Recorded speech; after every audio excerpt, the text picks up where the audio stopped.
just like send swimsuit ads into the wild, right? Like we use Facebook to target women, first of all, women, because that's all the product we sell, who are likely to buy a swimsuit. And that is what has kept our customer acquisition costs low. It's what has enabled us to scale as a good business. Likely to buy a swimsuit. That's not simple. That's probably thousands of data points that Facebook's right? I mean, that's together. Why I love Facebook. On one hand, Facebook existence is very, very good for smaller companies like you. Yes. And I think as a consumer, the smaller companies are amazing. At the same time, the more of these little companies that sprout up, Facebook's monopoly gets bigger. This whole push-pull of like supporting the little guy, but also supporting the giant, It's wild. Could you imagine more extreme dynamic of this? You have, on the one hand, this is literally the most efficient system ever created to extend, small loans and working capital to mom and pop businesses, whether they're digital or offline or both. And so it's great. And you literally couldn't, replicate it. On the other hand, you just have these behemoths that have access to, negative cost of capital money that are allowed to just, shove it down everyone's throat all day.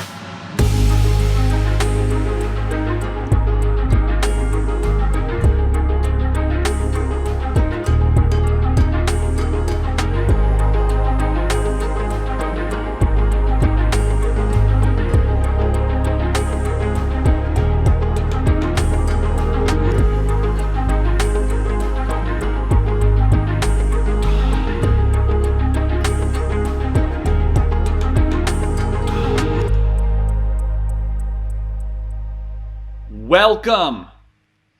This is the first of a 12-part limited series on Yang Speaks. My name is Zach Grauman. I was Andrew's campaign manager on the presidential campaign in 2020, and now co-host of this podcast with Andrew. And what we're doing now over the next 12 weeks, and this is day one of this, but every Thursday, we're going to dive into the future of a topic. And the title of the series is The Future Of. And today's topic is called The Future of Buying. And you may be thinking, buying, like, what does that have to do with me? And I've played this episode with for a few people already. And the feedback, I was like, all right, buying, I guess I'm interested in that. I'm not sure. Do I care about this? I guess I do buy some stuff. And then by the end of this, they're like, whoa, that was fascinating. I just learned a crap ton about where this whole world is going. And that is kind of the goal of this series. I want to talk about stuff that we know are interesting. Maybe it's kind of similar to automation, the way we're like, oh, I know that's a thing. But then once you dive in, you're like, oh my gosh, this touches my life in so many ways. So I want to do three things in this episode, folks.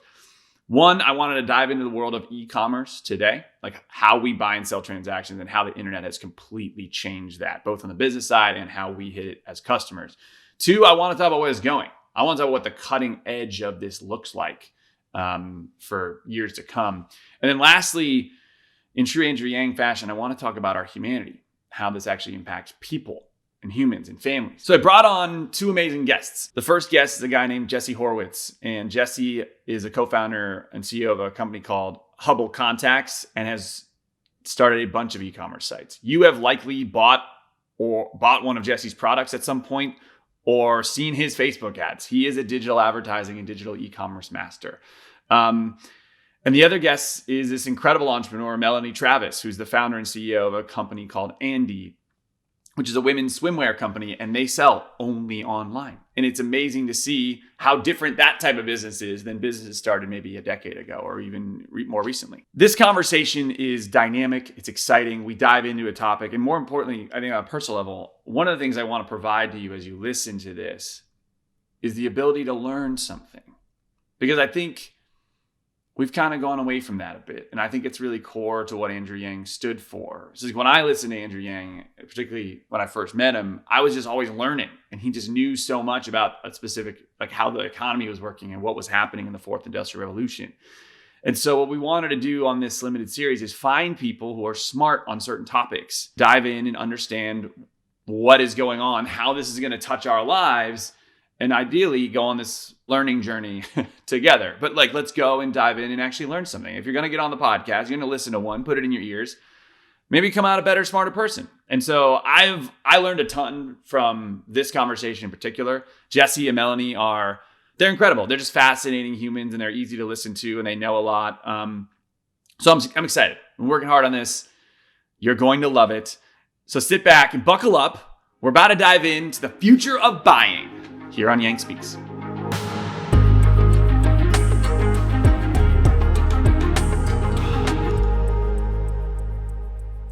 Jesse and Melanie, welcome to the future of on Yang Speaks. Thank you for being here. Thanks. Excited to be here. So Melanie, let's start with you. Maybe tell us a little bit about Andie, your company, how you guys work, and frankly, how you got into this, because I think entrepreneur story is always fascinating to me. My background, real quick, is really in building consumer internet companies. I started my career at a company called Foursquare, and then I went to Kickstarter, a crowdfunding platform. And after Kickstarter, I worked at Bark, best known for BarkBox, a monthly box of toys and treats for dogs. So really have spent my whole career in venture-backed consumer internet brands that are all about building communities online. Some e-com, others, checking into different restaurants. But so that's what my background, all in the New York City area. And I started Andie because, first of all, I really got to see sort of how it's done, and I got the itch to do it myself. So definitely wanting to follow a path that I found to be really exciting and exhilarating. And then I landed on Swim just because that's a personal passion point for me, and a sort of consumer problem that I and many women in my life have dealt with. I mean, shopping for a swimsuit as a woman is hard. Frankly, it sucks. I hope I can say that word. You can say, yeah. Welcome to Yang Speaks, but you kind of don't have a filter. You're fine. I just wanted to solve swimwear shopping is really what it came down to, and I felt that I could figure out how to do that. And here we are, 3.5, actually almost 4 years later, and we're well on our way to doing that. And we've built quite a company on the path to that. You're all online? We're all online. We only sell on andieswim.com. No brick and mortar, no affiliate, no wholesale, just our own site. So I'm excited you're here because that, I think, is very telling of what is to come or what can be. Jesse, you've sold a lot of different things. I think one of the things we've talked about, you've also sold adult diapers online. You've sold, which I just wanted to say, but you can sell any of this stuff. So tell us a little bit about you, how you got into this. I was a law school dropout. I interned at Bridgewater after my 1L year at law school. Ended up on the investment team for Columbia University's endowment for a few years. And while I was at Columbia, kicked the tires with some friends on a few different ideas. And I had a friend from Bridgewater who was over at Harry's, which is the shave subscription in the city. And we started doing work on contact lenses, 2015 or so. And it was the great box subscription boom of November 2015 to June 2016. And we were just part of that illustrious cohort. So we started selling. We raised money in May. Left the endowments, launched in November, and since then have gotten live with all sorts of stuff on the e-commerce side. So adult diapers, which somebody else owns now, sadly, because it's a good time for adult diapers at home. Strollers. From COVID, yeah. Wrote a book called Selling Naked about selling stuff, so sell that too. And all sorts of random stuff. I want to get to the meat of this. So in the past, let's call it less than 10 years ago, if you wanted to start a business, you want to, particularly one that's selling a product, you needed to design the product and then, frankly, buy it yourself, store it, find some sort of inventory management, usually find a physical location to sell it. And then in order to get people to straight up purchase it and open their wallet, you had to do some form of billboard or word of mouth advertising. And that model I just talked about is completely flipped on its head. It's gone. People can still do it, and those are the exceptions that I think prove the rule. Walk me through how e-commerce, from a product standpoint, works today. And Andie, maybe the best example, where the product is, how it's sold, how that whole situation is flipped on its head. Hearing you describe that, I think where my head went was there are parts of that continue today, but it's basically dramatically modernizing how that's done. So for how Andie does it, some of what we do is quite traditional. We take what has worked traditionally for a product business and then just layer on all the modern ways to make it actually work today. So we do design our swimwear, for example. That hasn't changed. We design the silhouettes that we want. Obviously, given that we're an e-com company, we are very close with our customer. We don't sell through a middleman, so we're always talking to our customer. So all the designs come from a customer. That might be a way that we're innovating on the design of the product. In the past, I think historically companies hire a designer who sits on a pedestal and says, this is what the trend will be, and then they make the thing. How do you get the impact or the feedback from the customers? Like, is it just through Facebook and Yelp or whatever like review sites you have, or how do you do it? A bunch of ways. We send surveys. We say, we're thinking of these silhouettes. What's your favorite? We have in-house customer support that emails, texts, chats, talks on the phone to our customer and says, what would you like to see? We run ads on Facebook. Tell us what you want. So we ask. It's pretty, and then pretty there's simple. a lot of different tools you can ask now, and you get that back quickly. Exactly. We get it back really quickly, and we use Slack and for internal communication, and we have a Slack channel that's just what customers are looking for in product, and we just put it all there, and then our product team will flip through it and say, like, these are the things that we should make given customer demand. So it really comes from the customer. We design the stuff. And then, we manufacture all over the world. And we do, we hold inventory. So that's another piece where your first model is what we're doing today. We work with 3PLs, which is basically a warehouse. The product goes to the warehouse. We have one on the West Coast, one on the East Coast. One thing that does exist today is, all sorts of different inventory financing solutions. So it makes it much more accessible for anyone listening to literally go do this themselves with inventory financing. When you say that, like, that means instead of me buying all that product myself, someone would only help me pay that back as the orders come in based on a percentage of what my cut is. Like, how does that work? Yeah, well, there's really a lot of different ways it can work. So some of them, they'll just fund your inventory up front. They'll literally write you a check to cover whatever you need to buy. But then they obviously are going to make money on that, and they de-risk it by, I guess, owning a piece of your inventory. To your original point about how things have changed so much, a lot of these manufacturers are really beholden to the traditional wholesale model, and they want a foot in e-com. They want to be part of the sort of e-com thing that's happening, and so they're willing to make pretty interesting deals with an e-com company in exchange for equity. And that happens to be the model that I used. And so the way that I was able to do this is I said, I want to place these really big orders. I don't have the cash to pay for the order now.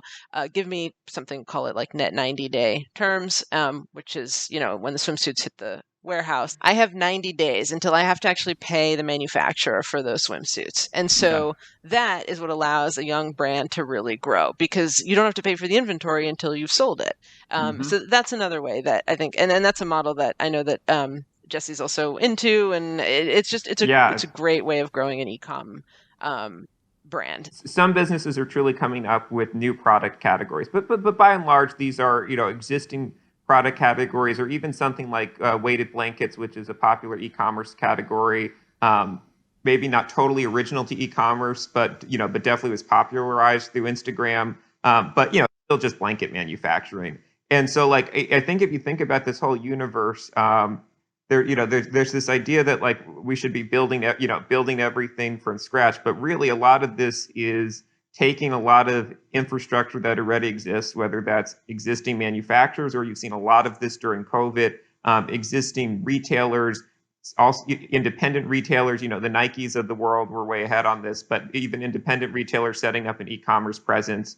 But everybody trying to figure out how to get this direct distribution channel. So what was sort of the venture version of this story pitched maybe 5 or 6 years ago, that we were going to build the whole universe from scratch just to distribute it through e-commerce and then create sort of owned, operated retail for those e-commerce brands, and that was going to be the omni-channel solution for all this. I think has fallen back to a much more logical place, which is lots of stores that work already, lots of manufacturers that work already. How do we line up their needs, with this new marketing distribution channel? The exact product specs may be different, but at the end of the day, that's the infrastructure that's going to deliver those product specs at the best cost and the best value for the consumer, which is, quality adjusted. Consumers want value. And it's kind of hard to start from scratch and arrive at that place. So there are certain businesses that have existed. Let's call it weighted blankets, right? Where there already are a bunch of people making them. There's already a bunch of distributors that are probably mainly brick and mortar, maybe some websites where you can buy a weighted blanket at Target or maybe CVS or wherever it is. And you've got, let's call it disruptors like yourselves that are like, hey, weighted blankets, like they're actually pretty customizable, or like you can have a million different shapes and sizes and delivery times. And if I can hyper target who can buy them and then buy them and make them available in real time and only order exactly what people want to who wants it and where they are, there's an opportunity to have a better customer experience and make more money and have a smoother operation. And you're saying every product's different. And ideally, if you're building into one that already is a relative market, it works better.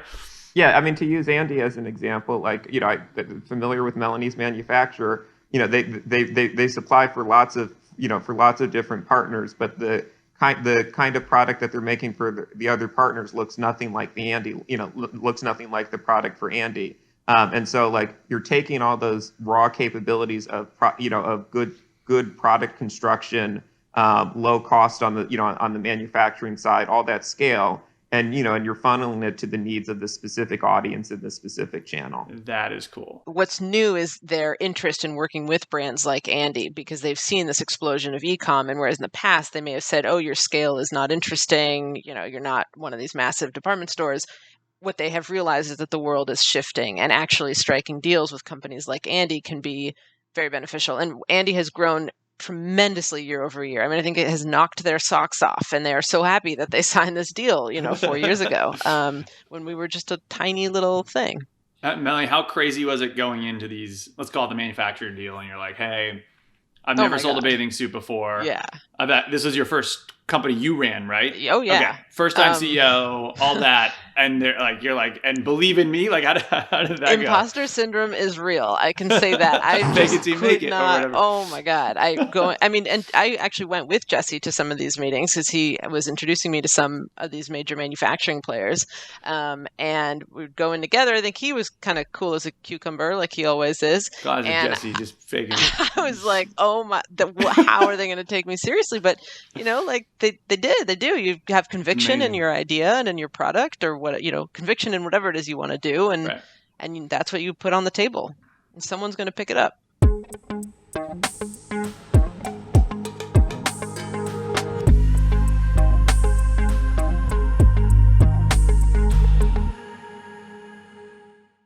I want to talk to you all about your most valuable asset, and that is time. We always are running out of it. We never can have enough of it. So that's why we have partnered with Stamps.com, because what they do better than most things, particularly when you're mailing stuff, is save you time. So Stamps.com brings the service of the U.S. Postal Service and UPS right to your computer. So you can get your stamps, print them online, and save a trip to the post office, because that is, by definition, a hassle. So save your time. You can use this 24/7 and get your stamps at Stamps.com from anywhere in the world. So here's what I want you to do. Stop wasting time, go in the post office, and go to Stamps.com instead. There's no risk, and with our promo code YANG, you get a special offer that includes a 4-week trial, plus free postage and a digital scale. No long-term commitments or contracts. So go to Stamps.com, click on the microphone at the top of the homepage, type in YANG. That's Stamps.com, promo code YANG. Stamps.com, never go to the post office again.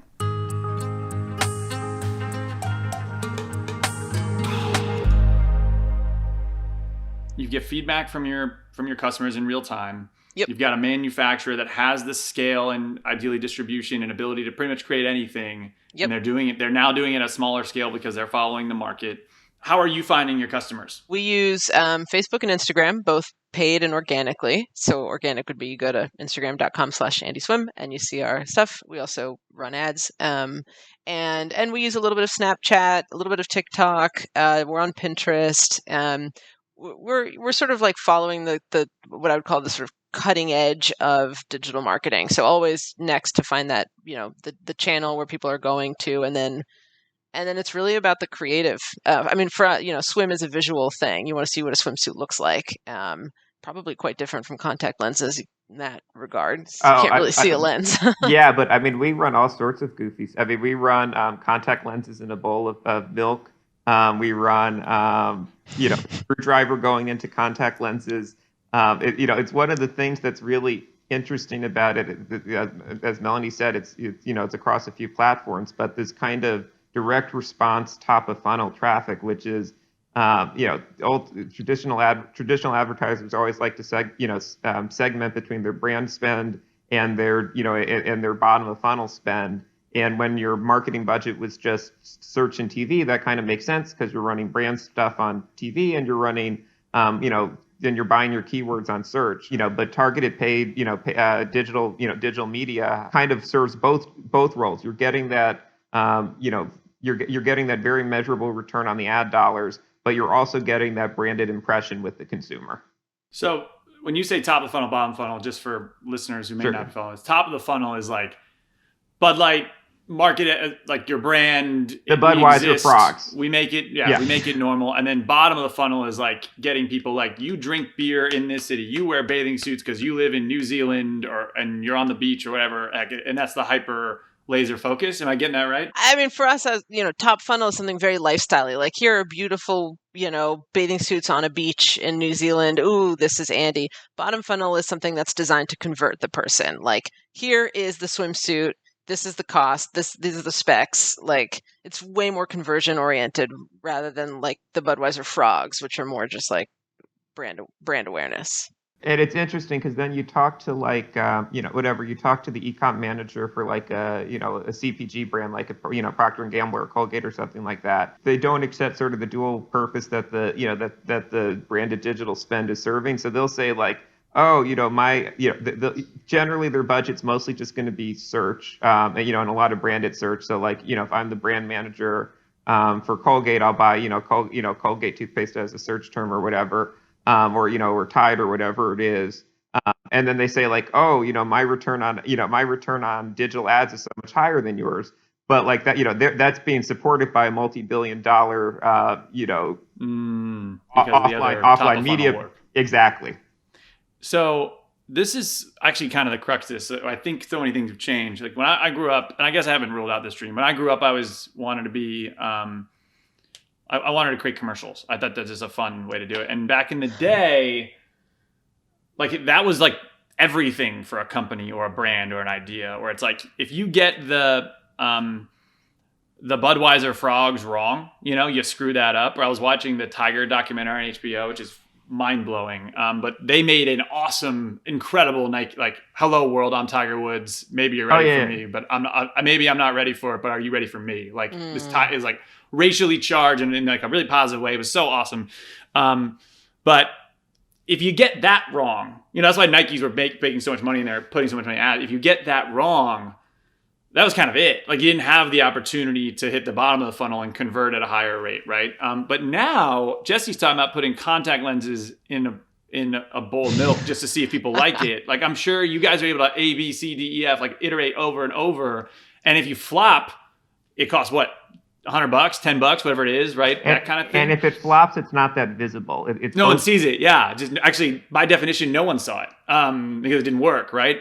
So, Melanie, how have you guys? It's almost like you're building your brand from the bottom up, right? Like, how have you guys tried that? Has been things you tried that sucked and like you just never talk about? Like, what like, how is for that? Sure.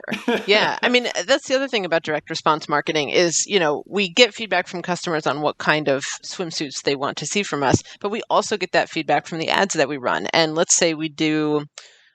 We had like a pink striped suit, a couple seasons ago, and we'd made it and we ran ads for it on Instagram and Facebook, and the conversion rate on those ads was miserable. And so what we found is that women, even though some amount of women that we had heard from directly wanted something like this, it wasn't resonating. And so we cut our buy and we didn't buy any more of it. And that was it. So a lot of product decisions are being made kind of from the marketing channel, which I think is also new. I'm sure in the past, you'd put in a big PO, you'd invest in whatever the product is, and then like the marketing team just has to sell it. The brand is committed to it; they have to sell it, and we're able to be a lot more nimble. We committed. We're in pink striped bathing suits. Like make them work. Yeah, and now we can be super nimble. You start with a small PO, you test something. PO is purchase order? Purchase order, yeah. Okay. Or you don't even, frankly, you don't even have to buy the thing to begin with. Like you can just have someone mock up a design, Photoshop it onto a person, put it either on Instagram, Facebook, on your site with like wait list, sign up when we launch it and see if you get enough email addresses to make it worthwhile to even buy the product, to even actually make I once, the product. Tested pet costumes together. We did. Wow. About that. What? We were going Like to do Halloween dog pet costumes, or just all day, all year long for pet your costumes? for your everyday pet life. Like hot dogs, stuff like Did that. they sell? Oh, yeah, okay. No. No. I would love us to be the lords of pet costumes, but it was not meant to be. I think in the past you would have had to do a big upfront investment to launch a business like that. We tried it, didn't work, closed it, on to the next.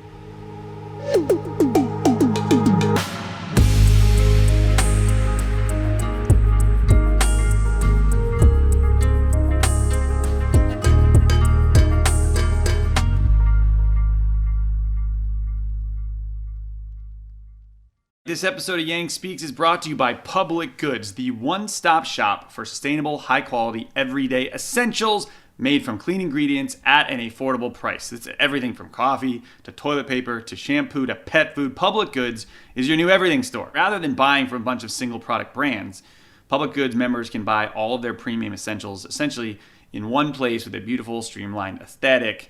And what they do is they search a globe to find clean, healthy, eco-friendly, innovative products. So I am right now all about the hand soap. It smells beautiful. It's like orangey, cinnamony. When you have a good hand soap, it's like that nice feeling. And it's coming from a good place. So I am a big fan. We've worked out an exclusive deal just for Yang Speaks podcast listeners. You're going to get $15, $15 off your first Public Goods order with zero minimum, no minimum purchase at all. So that's right.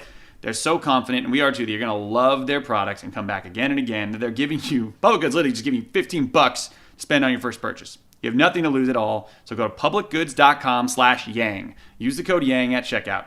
So that is publicgoods.com/yang. Get $15 off your first order at Public Goods. Check it out.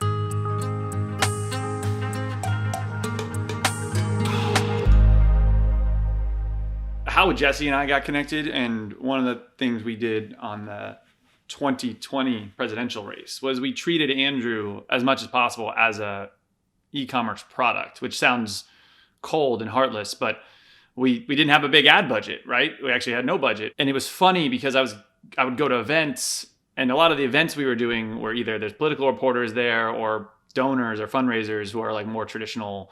And they're like, you guys need to be doing more of X. They'd be like, you need to be doing more roundtable events on certain topics. And we would try those. We'd try to do events. We'd sell tickets on them. And no one gave a crap. Like there were so many traditional things. We're like, yeah, everybody says they want that, but no one wants it. And what they did want was rallies. Those went great. They wanted like various donation conversions worked. Some did and some didn't. But like a lot of times if we had a progress bar where people like felt like their donation was moving the needle on something, they cared. If it was just like, donate for this random politician, was less exciting. So I guess my point was that it's almost like you end up building this brand almost solely on the voices of the customer, right? Like, is that like you end up with this product that is going to sell because it's literally like evolved out of popular demand. And that's what we felt. Do you guys feel that when you do this? You did a much better job at it than I ever have. But yes, I think that's exactly how it works. Yeah. Should we shop cursing was one. It was a fun one. We're like, when Yang curses, like you get a lot more clicks. People like it a lot more. So maybe, let's find a balance. I think people are just starting to see the power of all this. I mean, you think about something like AMC, and I will always be one course, international film too. I will always be one course away from a film studies major. So I'm personally rooting hard for movie theaters to recover. But this crazy feedback loop of, Twitter latched onto AMC as a name. AMC actually completed $1 billion financing as a result. And now the odds that AMC is, continues to exist as a go forward, going concern is much higher than it was previously. And so it's, there's, people always like to talk, and I came from the investment side. I get it, the fundamentals of the situation and the this and that. But, I think you're seeing there's feedback loops here where actually it can make its, the digital stuff can sort of make its own reality. It's not just sort of one-way communication of what's going on. So one of my concerns here, there's only a select number of companies, and one of them in particular, Facebook, that you can actually advertise with and do this. And they, Facebook as the first mover, and realistically, the platform they created is like the best mover besides, I guess our MySpace and a few others. But once one is built, it's very tough to replace it because it becomes the fabric of society and how we're all connected. But like right now, in like political campaigns and causes cannot use Facebook to advertise, and they're toast. Like they literally have no other option to get into the internet of marketing, which is where all marketing is right now, essentially.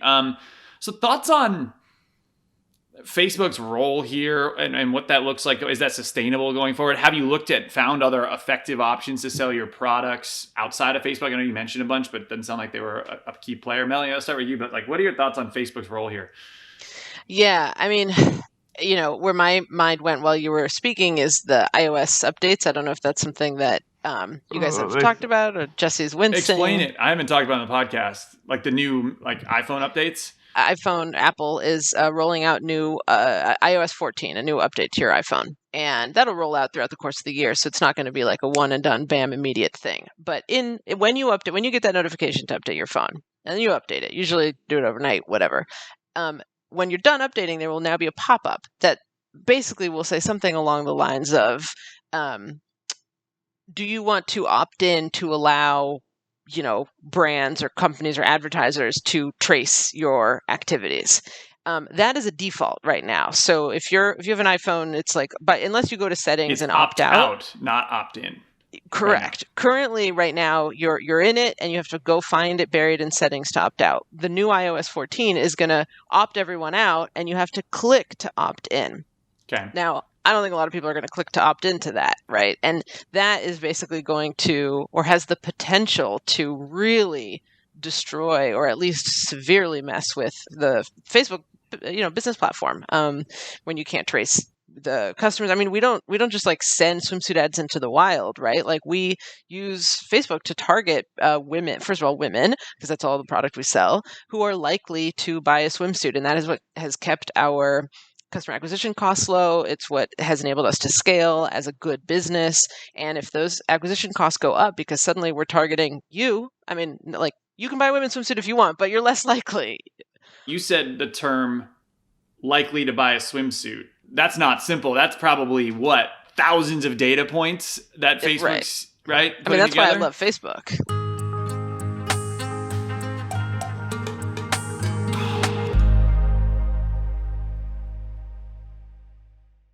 You know that credit card, the one that you're looking at and you're always afraid, like, oh God, don't tell me what my credit card balance is, like that, and you're avoiding your debt. Upstart is something that can help you pay that off, get you better interest rates, and help you get out of credit card debt. And last year, if you know anything about 2020, you never know what life's gonna throw at you. You never know when you need credit cards. It's time to take control with Upstart so you know exactly what to expect. And if you have multiple credit cards, you can use Upstart to start consolidating them. And they make things simple with one monthly payment in one place. So Upstart is the fast and easy way to get a personal loan to pay off your debt all online. Literally 500,000 people have done this. They've used Upstart to get simple, fixed monthly payments. And you can too. So find out how Upstart can lower your monthly payments today when you go to upstart.com/Yang. That's upstart.com/Yang. Don't forget to use our URL and let them know that Yang Speaks sent you. Loan amounts can be determined based on your credit, income, certain other information provided in your loan application. So go to upstart.com/Yang.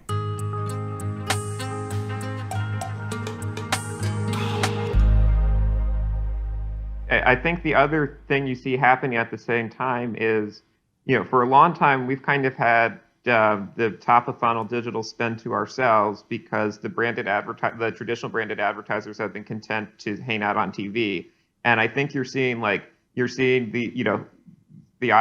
both what Apple's doing, California rolling out the CCPA last year. You're seeing those things which are shifting, the ability to target ads, and at the same time you're seeing TV inventory really start to crater to the point where Super Bowl weekend. Super Bowl weekend's usually not a big deal for e-commerce advertisers.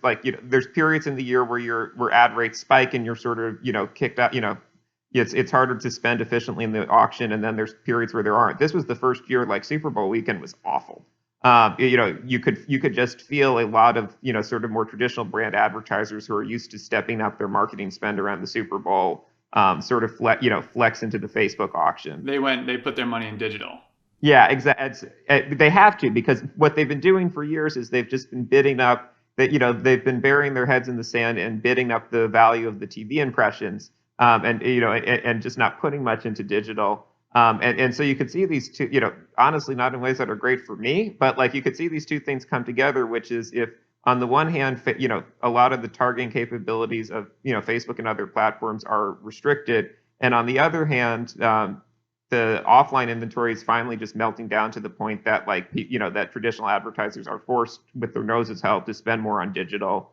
That these things just, become sort of traditional brand marketing platforms, which has all the privacy benefits that that you'd imagine, but also have the the downside of like less relevant ad impressions for consumers. So you just start seeing tied ads the way that TV's born. Offline inventory, I'm assuming, is cable TV ads or That's broadcast the biggest, TV yeah. ads or billboards, that sort of thing, and not so online inventory would be what we're talking about, like Facebook, Google, that sort of thing. So on one hand, Facebook existence is very, very good for smaller companies like you.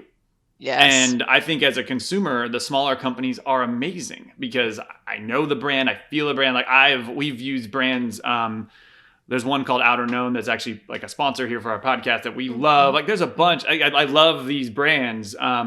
There's a company called Grayson I love. I think they make great pullovers, and they were an e-commerce company. And like when you actually, to your point, do the surveys and tell them like, hey, these pants are awesome, but they like stretch a little bit funny. Yeah. And the next round, the pants like we're better. And I'm like, sweet. So this is a good thing, right? And as people like you starting companies, creating jobs, incredible. Yes. We created a lot of jobs in COVID. I'm sure e-com companies created way more than sort of wholesale historic businesses. We were on a hiring spree. Yes. So Facebook enables that, right? At the same time, the more of these little companies that sprout up, Facebook's monopoly gets bigger, which is probably a net negative. So like what are your thoughts on that? It's like, so it's like, I think that's the big push and pull. And I think you're seeing it in it's clear on the ad side. I think that the one that people will start paying attention to is the payment side as well, because everybody, people get how Facebook and Google and, to a lesser extent, Amazon make money. The thing that people miss is if you're not those three companies and your business and your pitch to investors is that you're making money around e-commerce, it's on payments. So whether that's Shopify or Stripe or PayPal or Square or whoever it is, all these players are saying that they're going to make money on payments. Like big investors aren't looking at Andie and saying, this is my go-to. They're looking at a payment company that's helping the Andies and the Hubbles of the world make money. Is that what you're saying? You can either be an ad platform for brands or you can be a capital provider for brands. And like most people, and most of the entities in the, 50 billion plus, weight class in this space are one or the other.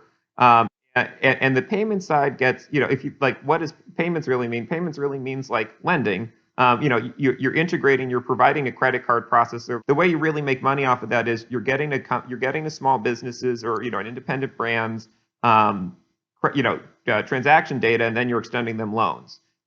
So like this whole push pull of like supporting the little guy but also supporting the giant, it's wild. Could you imagine more extreme dynamic of this? You have on the one hand, this is literally the most efficient system ever created to extend small loans and working capital to mom and pop businesses, whether they're digital or offline or both.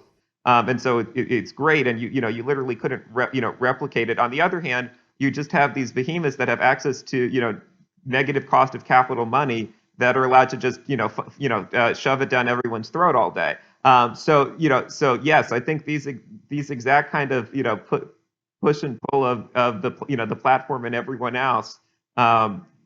That's exactly the awkward tension. I feel like Melanie, I'm so curious your thoughts. I just feel like it's a good thing until Facebook and Apple get in a turf war, and then who's going to pay the price? Andie, I think, right? Like, what do you think? I mean, it's funny because we're talking about the future, like this. The theme here is the future of buying, the future of shopping, and I mean, well, first of all, it's just so opaque. But second of all, like I think in a lot of ways, there's going to be a reversion. I mean, maybe this is an unpopular opinion, but a reversion back to at least something that I feel basically where I come out on all of this is that I feel very thankful that Andie started when it did. I think it's becoming a lot harder to start a small business these days for all the reasons we've just described. And that's unfortunate. I think it should be going the other way. We should, there should be more small businesses because, like you said, they're great. I love supporting small businesses. I love that they pay attention to me. I love the value, like everything we've talked about. But I think it's really hard today. In some ways, the barrier to entry is lower than ever. There is capital going around. I feel like I get an email every day with people asking to give Andie money. Great. But like, you have to spend it efficiently. You have to build a good business, and I think that's the part that's becoming, it's just tricky.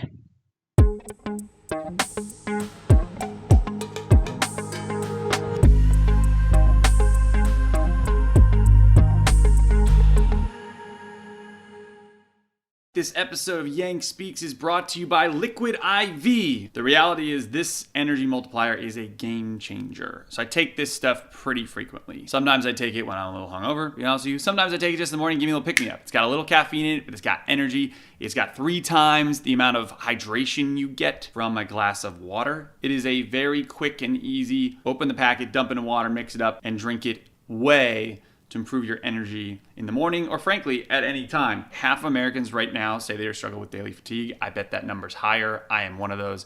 This is an awesome way to do it. And plus, frankly, the taste on this thing is exceptional. I have an apple pie one that I love. I love the lemon lime. There's a whole bunch you can get. You can grab your Energy Liquid IV in bulk nationwide at Costco, or you can get 25% off when you go to liquidiv.com. Use the code YANG at checkout. That's 25% off anything you order when you use the promo code YANG, Y-A-N-G, at liquidiv.com. So start fueling your adventures today. Get that fatigue gone. Get the energy up. Liquidiv.com, promo code YANG.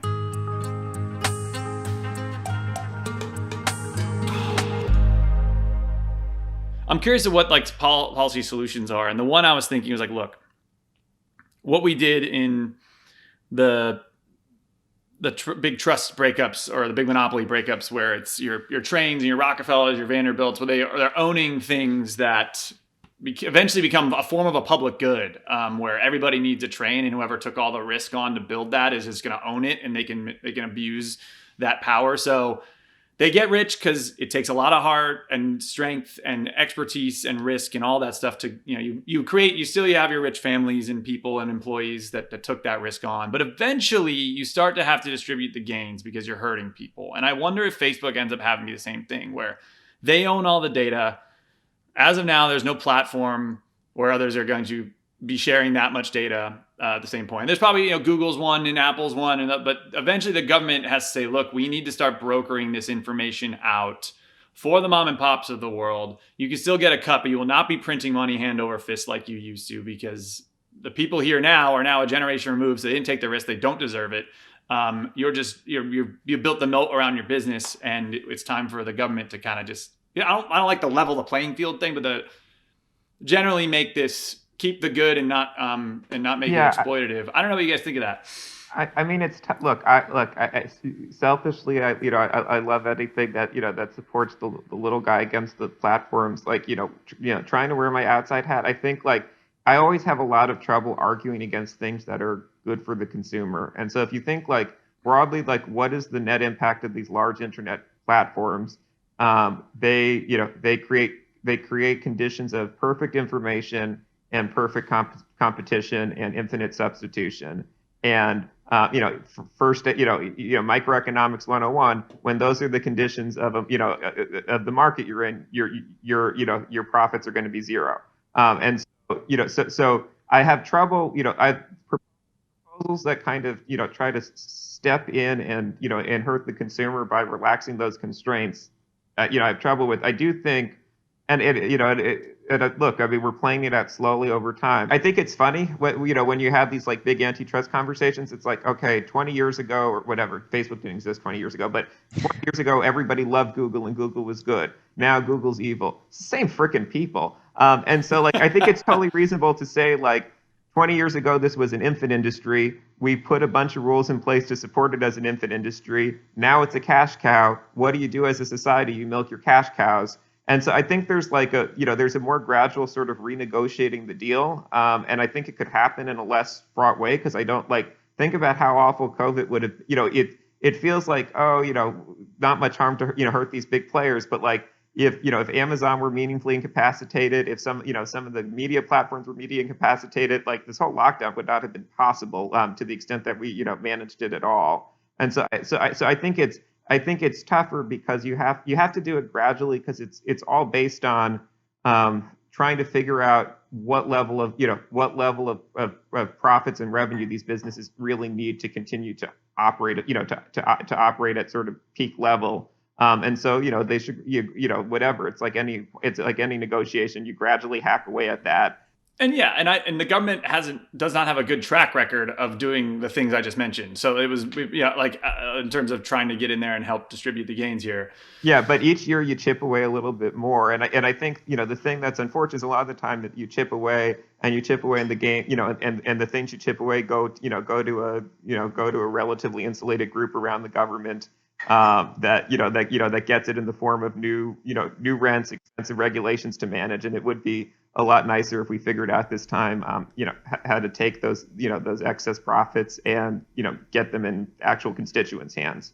Your point that this stuff that they are, and we've kind of talked about, they are really helping consumers and small businesses, like objectively, not a talking PR point, like very real. I don't know what you think, Melanie. If it was like a way, is there in your mind, is there something? Whether it's regulation or a rule or something where a government influence that could help, like this impending whatever it is turf war between these companies that would hurt you. What do you think? I mean, I really don't. Basically I've been I'm super interested in this and feeling very engaged in the conversation, feeling like, oh my God, this is something I should really pay attention to because it will seriously impact me and my business, and that I'm woefully underqualified to weigh in on. So my answer is that I don't know, but I would want to get into that. No, I mean, look, you're trying to just keep your company afloat too, right? Like to pick your head up. And Andrew talks about this all the time, even on Facebook. Like Facebook's just trying to make that company work. And this stuff's hard and it's complicated. We've had very smart people on this podcast talking about what to do here. And even the best experts in the world disagree. For e-commerce in general, for human beings buying products, what does the future look like on the consumer end? Let's assume things kind of stay as is, or we continue on the relative path we're on. I'm assuming that the data just gets better and better and the technology accessibility gets better and better. At some point, I can buy whatever I want. I know exactly what it is instantly. And you as the company know exactly where I am as the fulfiller of that transaction. Like, where do you see this going from the consumer standpoint? Like, how is Andie selling more bathing suits 20 years from now? I don't know. Yeah, I mean, it's something I spend a lot of time thinking about. This is not the most innovative answer, and so I feel badly about that given the topic of the podcast. But, when I think about how to keep doing that, we talked a little bit about channel expansion, but there's a whole wide world out there. And we're just in the United States and Australia, of course, because counter-seasonal. But, around these conversations around Facebook and iOS and what's happening, I've been meeting a lot with my marketing team, and one of our solutions is like, let's start selling in the EU. Let's start selling in Asia. Let's see what it would take to enter the Chinese market. Because you need to diversify as a baseline, you need to diversify. And if you want to get to, selling 200 million swimsuits or whatever number in the next few years, the U.S. is a huge country with a huge market. But as these things are happening and all these changes are happening, it's you start to cast your eye across the pond and see what you can do over there too. Not in replace of, but no, of course, also. And there's Facebook in those markets, but there's also Tencent. There's WeChat. Look, we talked to a lot of individuals in the Asian American community on WeChat here. They were U.S. citizens. They use that for everything in China. Talk about knowing what you're doing with talk about knowing who your customer is. And WeChat knows a lot about, they know a lot about you. But yeah, and maybe that's a good way to put it. Is like the more this becomes more global, the competition heats up, right? Where it's not just Facebook as the only player. It's probably the U.S. and China butting heads, but these other markets using different platforms.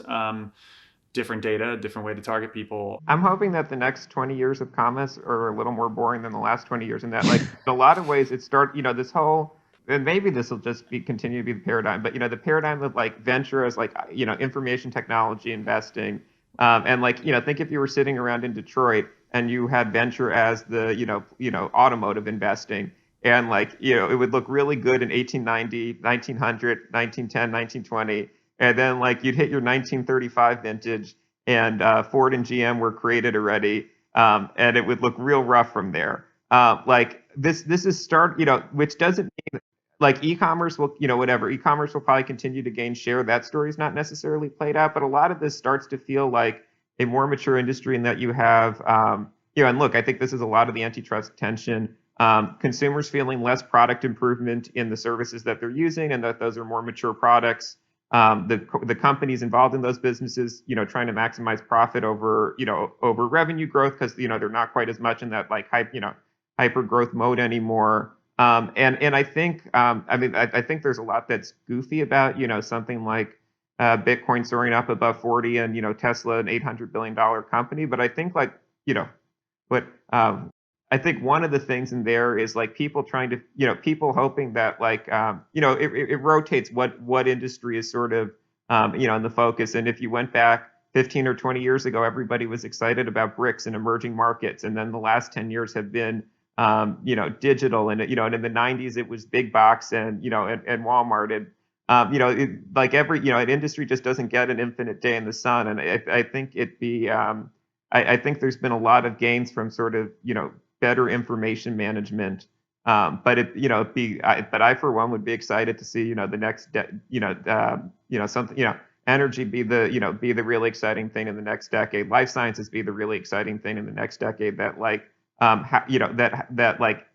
continued improvement in how we buy a bundle of goods that hasn't terribly changed very much year to year for, like, decades now, it isn't like the great marvel of our time. That is a good way to kind of wrap this, where it's let's hope for all of us that the innovations are not coming in e-commerce, because I think we can all agree it's very easy to buy products now. We got that. We're not, it's not perfect, but it's damn good. And there are a lot of things that are nowhere near perfect and nowhere near damn good. Let's call it biotech and, like, automotives, or you got a list. A lot of things that make society and the planet a lot better than optimizing how fast we buy swimsuits. No offense to how awesome Andie is and how great the swimsuit is. Same page. I can't vouch from personal experience, but my sister has said she loves your product. So she's probably your target demo. I think she's 20. She's in her mid-20s. So perfect. 26, I believe. Anyway, she's going to kill me. She's listening to this. Like, you don't know how old I am? She's 26. Okay. Relax. Coming up on her upcoming birthday. Anyway, guys, I am just so grateful for your time. I know you're both literally running, people are relying on you to lead their companies. So for you to take an hour to listen and teach me and hopefully our audience, thank you. Best of luck on everything you're doing. And what I'm gonna do is I'm gonna check back with both of you in 10 years exactly and see how well this stood the test of time, if that works for you. I think that's perfect. All right, cool.